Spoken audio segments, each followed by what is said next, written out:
Assalamualaikum warahmatullahi wabarakatuh. Perkenalkan, nama saya Mas Muhammad Udino Arwani dari Prodi Manajemen Pendidikan Islam kelas D. Di sini saya akan memenuhi tugas UTS dari mata kuliah Manajemen Perkantoran. Ada soal nomor 1, yaitu jelaskan pengertian manajemen perkantoran menurut beberapa ahli dan simpulkan menurut pendapat kalian. Yang pertama, George R. Terry menegaskan bahwasanya manajemen perkantoran adalah perencanaan, pengendalian, dan perorganisasian pekerjaan perkantoran serta penggerakan mereka yang melaksanakan agar mencapai tujuan-tujuan yang telah ditentukan. Yang kedua, menurut Rifki Siddiq, manajemen perkantoran adalah metode yang dilakukan dengan memperhatikan fungsi-fungsi manajemen yang berkaitan dengan pekerjaan perkantoran yang telah direncanakan sebelumnya. Yang ketiga, menurut Arthur Greger menjelaskan bahwasanya manajemen perkantoran adalah fungsi tata penyelenggaraan terhadap komunikasi dan pelayanan dan suatu organisasi. Dari pengertian beberapa ahli di atas, menurut saya manajemen perkantoran mencakup perencanaan, pengendalian, dan pengorganisasian pekerjaan di kantor serta penggerakan sumber daya manusia untuk mencapai tujuan yang telah ditetapkan. Selain itu, manajemen perkantoran melibatkan penerapan metode yang melibatkan fungsi-fungsi manajemen terkait pekerjaan kantor.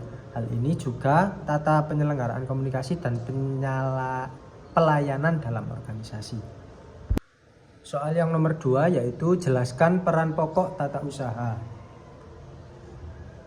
Peran pokok tata usaha memiliki peran yang sangat penting dalam organisasi, baik di lingkungan pendidikan, pemerintahan, maupun institusi lainnya. Berikut adalah penjelasan mengenai peran pokok tata usaha.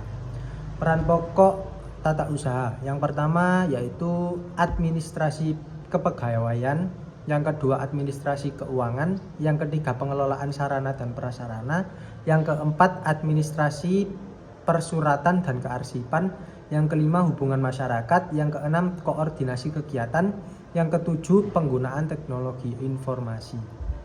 Soal yang ketiga, dilihat dari jenjang manajemen perencanaan dibagi menjadi 3 jenjang perencanaan. Jelaskan 3 jenjang perencanaan tersebut.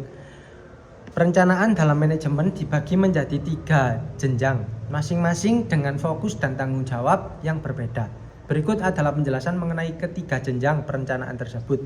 Yang pertama, perencanaan jenjang atas atau top level planning, yaitu perencanaan pada jenjang ini dilakukan oleh manajemen puncak seperti CEO atau direktur utama. Fokus utama dari perencanaan jenjang atas adalah yang pertama, tujuan jangka panjang, yang kedua, keputusan strategi, yang ketiga, pengarahan umum. Terus bagian yang kedua yaitu perencanaan jenjang menengah atau middle level planning, yaitu perencanaan ini di jenjang menengah dilakukan oleh manajer menengah yang bertugas menerjemah atau rencana strategis ke dalam rencana taktis. Aspek penting dari perencanaan ini meliputi yang pertama administrasi dan taktik, yang kedua koordinasi, yang ketiga pelaksanaan rencana. Terus pembagian yang ketiga yaitu perencanaan jenjang bawah atau low level planning, yaitu perencanaan pada jenjang ini dilakukan oleh manajemen pelaksana atau supervisor. Fokus utama dari perencanaan ini adalah yang pertama operasional harian, yaitu mengatur dan merencanakan kegiatan operasional sehari-hari untuk mencapai tujuan jangka pendek. Yang kedua, implementasi rencana, yaitu memastikan bahwa semua rencana yang telah disusun dapat dilaksanakan dengan baik di tingkat operasional. Yang ketiga, pengawasan kinerja, yaitu memantau dan mengevaluasi pelaksanaan tugas serta memberikan umpan balik kepada tim. Lanjut soal yang keempat, yaitu suatu organisasi memiliki syarat-syarat tertentu agar dapat diakui sebagai organisasi. Sebutkan syarat-syarat tersebut. Yang pertama, minimal 3 pendiri. Organisasi harus didirikan oleh minimal 3 orang pendiri yang memiliki tujuan dan visi yang sama. Pendiri ini biasanya akan menjabat sebagai pengurus awal organisasi. Yang kedua, akta pendirian. Pendirian organisasi harus dituangkan dalam bentuk akta pendirian yang dibuat oleh notaris. Akta ini harus memuat yang pertama nama dan lambang organisasi. Yang kedua, domisili atau tempat kedudukan. Yang ketiga, asas, tujuan dan fungsi organisasi. Yang keempat, struktur pengurus dan pengawas. Yang kelima, hak dan kewajiban anggota. Yang keenam, pengelolaan keuangan. Yang ketujuh, mekanisme penyelesaian sengketa dan pembubaran organisasi.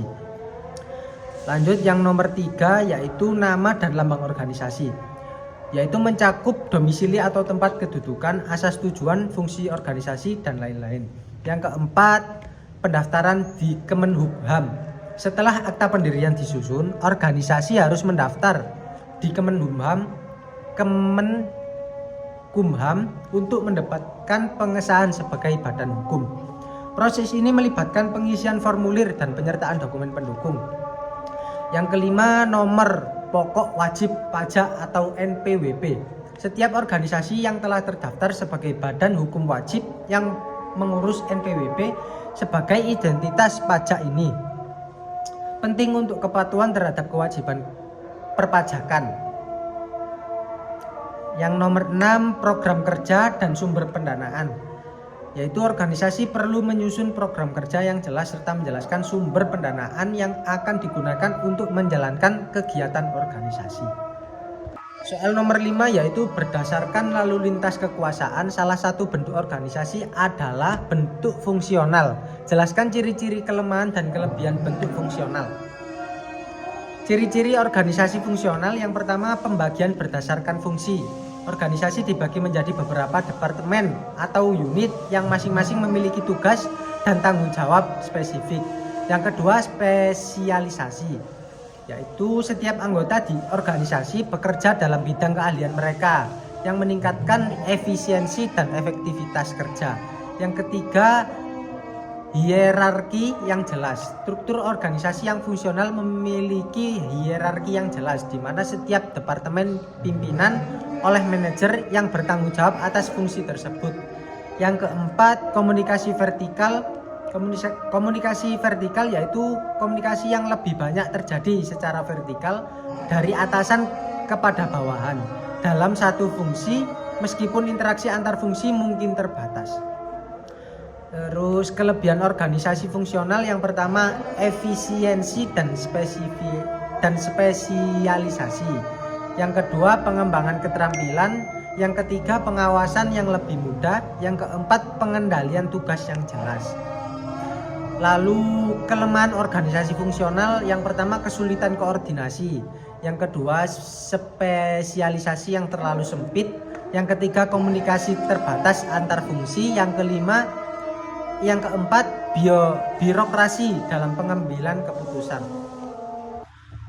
Selanjutnya soal yang terakhir, yaitu sebutkan macam-macam personil kantor dan jelaskan peran atau tugasnya.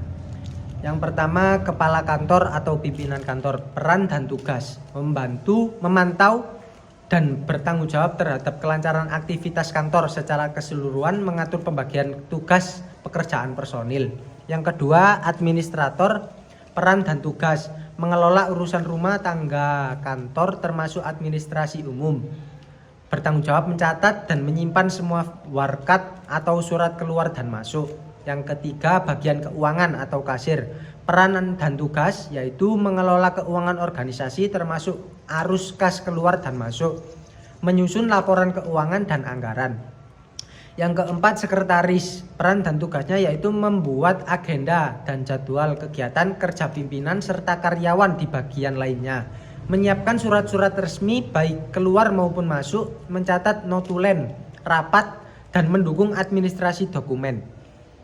Yang kelima, penerima tamu atau resepsionis.